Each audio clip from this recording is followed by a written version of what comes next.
the MBPC 360 incubator. The word pitch has almost changed definition for me.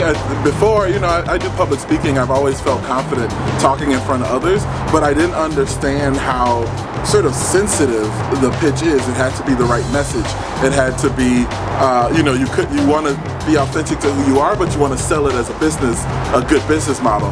And at first I was like, what the heck are we going to do for 6 weeks just to prepare for one 10-minute pitch? Will there even be enough work to do during that time? But I quickly learned, yes, we needed maybe 2 more weeks. I wrote a script about a high school student from Detroit trying to get to college. So I think this is a great way because essentially you have a character that's black but that's also white. We're just looking for, for us, because it's about young people learning media skills, so anybody who has a vested interest, I would say. You had all these people in the room, and they really showed us how that moment, you really have to capitalize on every second of that moment while you have someone's attention. And you always hear what's your elevator pitch, but it really showed us how to capitalize on this sort of specific time that you have and all these different points that you need to cover in order to be successful. So how I pitch my program now is totally different than what I came in.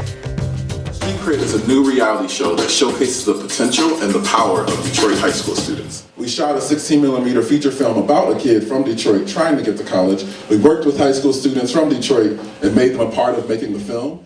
That's so important, and actually just emailed a colleague and passed your name on. So again, I want to talk to you after the session just to share contact information. But again, I think from public media standpoint, we're always looking for those opportunities to connect local stations, especially. And I think you mentioned Detroit Public Television, that you've done some work with them. So I was very encouraged to hear about that.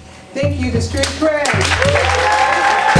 After going through all of the workshops, all of the terror rooms, it's like I fully understand what are the best parts of my project, but also understand how those parts relate to different people. And so it empowers you to be able to communicate in a different way and to just feel confident as you're trying to sell your project and not feel like you don't deserve what it is that you're asking for. So I'm so grateful that I came into the 360 incubator, and I would recommend it to anyone.